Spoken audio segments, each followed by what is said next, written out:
to the Victorious Living Solutions podcast. I'm your host, Nikeya Young, and today's episode is entitled, Don't Be Your Own Worst Enemy. Don't be your own worst enemy. That's right, you all. We are talking about self-sabotage. And before we get into this, I want you guys to look at my shirt. I'm not sure if you can read what it says, but it says precious, honored, and loved. And there's a scripture reference on there that says Isaiah 43:4. And in Isaiah 43:4, well, let's just turn there. How about that? We'll read that really quickly. God is basically talking to the children of Israel and talking about how much he loves them and how much that he'll give up for them to make sure that they are free. And the reason he's doing this is because they are loved, okay? So let's take a look at that. Well, actually, I did a really good job of paraphrasing it, so I won't even turn there. But it says, because you are precious and because you are honored and because I have loved you, I am going to give up. And he tells the certain countries, basically the people who are messing with y'all, they're going to have to answer to me because that is how much I love you. And guess what? God is the same yesterday, today, and forever. We are still precious, honored, and loved. By the way, shout out to Shop the Tin Shop, past guests from season 1. Well, not season 1, the lost season. If you guys went back and watched the lost season, you saw our guest Tania Hoskins, and she is the person responsible for this cool shirt I have on. So shout out to her. Okay, so why did I wear this shirt besides the fact that it's so cute and it has this powerful saying on the front?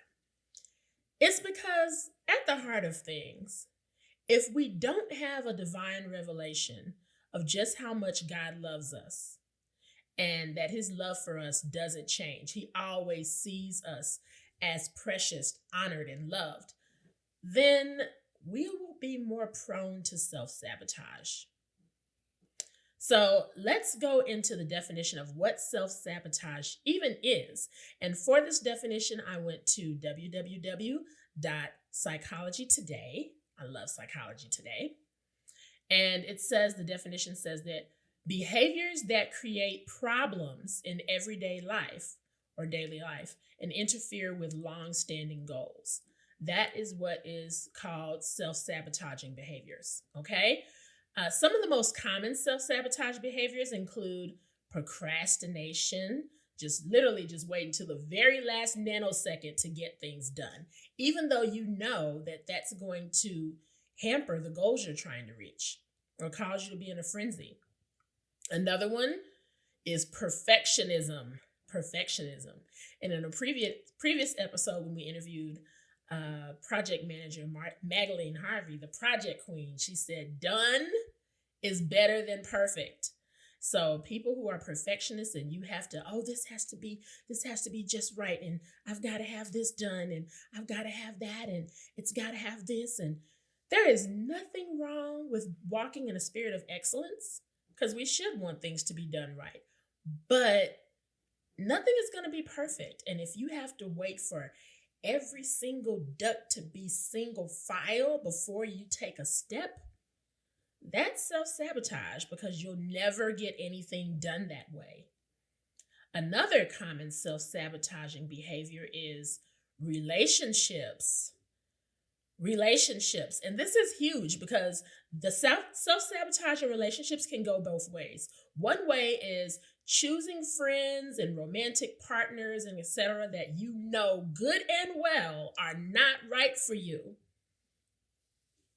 Red flags waving in the air, a marching band, a parade of red flags, and you still are like, I can fix them. You know they're not good for you. Another way, this is really serious. Purposefully damaging relationships that are good for you. Because somewhere deep inside, you feel that you aren't worthy of them.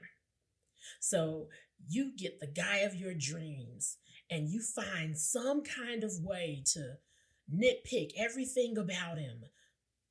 I don't like the way he chews his food. I don't like this. I don't like that. Right? That is self-sabotaging. If it's literally just not working out or you're not compatible, that's one thing. But if the relationship is going just fine and everything is hunky-dory and you find some kind of way to pick fights with this person and just tank the relationship, that is a self-sabotaging behavior. Infidelity, not all the time, but oftentimes, infidelity has roots in self-sabotage. I've seen it all the time. Guys who have a wife that most men would dream of. She's beautiful. She has a great career. She makes money. She has pretty hair. She has a beautiful face. She wears stylish clothes. There is nothing that this woman doesn't do right. She's a great mother to their children. She checks every box, and they will go and cheat on that woman with somebody that looked like a booger on a napkin or does not even remotely hold a candle to the woman that they have at home. If that ain't self-sabotaging behavior, I don't know what is. So a last one, and there's a lot more, you guys, that we can talk about. Self-sabotage is deep. This could be a whole series easily. But self-medicating, be it with food, be it with alcohol, drugs, a lot of men are falling into self-medicating with video games. Like it starts off, oh, I'm just playing this little game because it's fun. And then it turns into something else altogether to where your relationships are failing. You are not able to concentrate at work. Like you have become obsessed with video games. That is a form of self-medicating. So let's talk about some reasons why people engage in self-sabotaging behaviors. There are many reasons. Childhood trauma is one of the reasons. Fear of failure. And this is going to sound really weird, but fear of success. Some people are actually afraid to succeed. They have the goal and they've got this on their vision board. They're like, all right, this is my goal. If I can just do these things, then I'll be where I want to be. And they start doing those things and they start running towards the finish line and they get almost there where they can see their destination in their sights. And then they just veer off to the left somewhere and crash the whole car. Why? Fear of success. Arriving at that destination is going to require a new level of discipline, a new level of dedication. It's going to require maybe some more finances, and a whole lot more will be expected of you as you go from faith to faith and glory to glory. And maybe just the weight of those expectations of the new promotion will keep you from sabotaging, or cause you rather to sabotage yourself before you get there. I've seen it happen. That's also another episode that we talked about is imposter syndrome and how it is a lie from the pit of hell. Imposter syndrome is definitely connected to fear of success and self-sabotaging behaviors. And another reason people self-sabotage is just low self-esteem or self-concept. We talked about how last season, one of our favorite episodes was Vibe Check.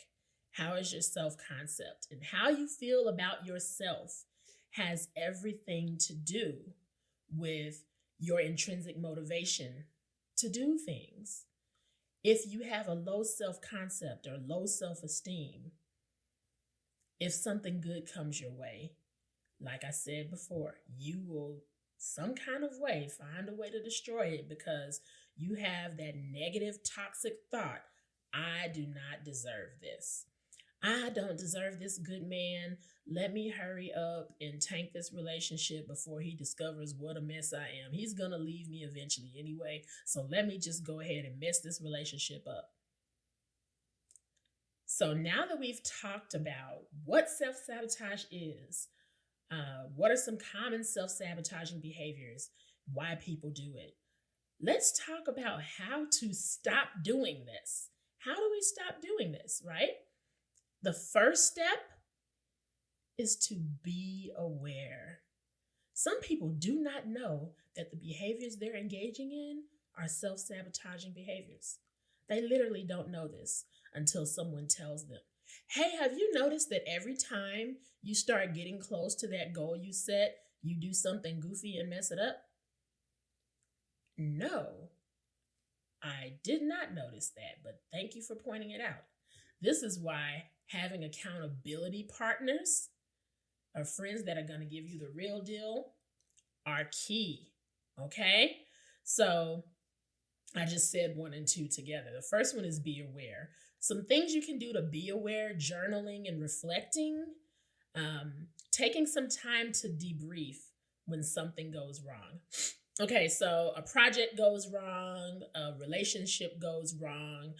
Sit back and say, how did I get here? And literally walk through the steps of the relationship or of the project or whatever it was. So you can see if you can pinpoint when things started veering off course and accept responsibility. If I said something, I just went off on the person. I did not communicate my feelings. Other people can't read my mind. And so when people started doing something I didn't like, instead of saying something about it, I just didn't, or whatever the case is. I don't know. It's different for every person. But really taking some time afterwards to just reflect on what you could have done differently and acknowledging any self-sabotaging behaviors that you had to play in it. I said number 2 already, which was having accountability partners. People who will tell you that your stuff stinks, whether you want them to tell you or not. These people are golden.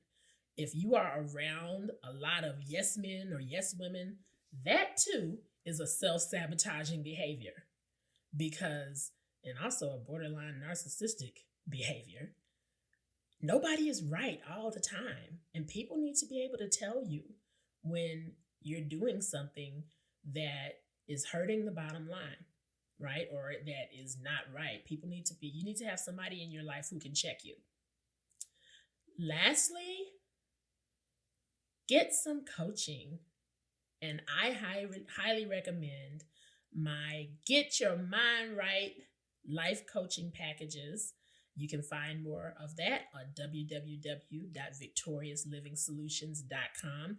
We have a group life coaching session, or you can get individual Get Your Mind Right life coaching sessions where you will take some time to go through with me for an investment. Of course, it's not going to be free 99, but to go through some things to get your mind right and help you stop self-sabotaging behaviors and ditch limiting beliefs and all of that stuff to help get you on the right track. Okay? So I hope that this has been very encouraging to you, because we all have been there. Everybody who's tried to attempt anything great or do anything God has given them to do has faced some self-sabotage. But the devil is a lie. There is no truth in him. You deserve the best. You deserve to live the victorious life. So if there is a nagging voice in your head telling you anything otherwise, just know that that voice is not from heaven, and to squash that negative stinking thinking. All right? Thank you all so much for tuning in.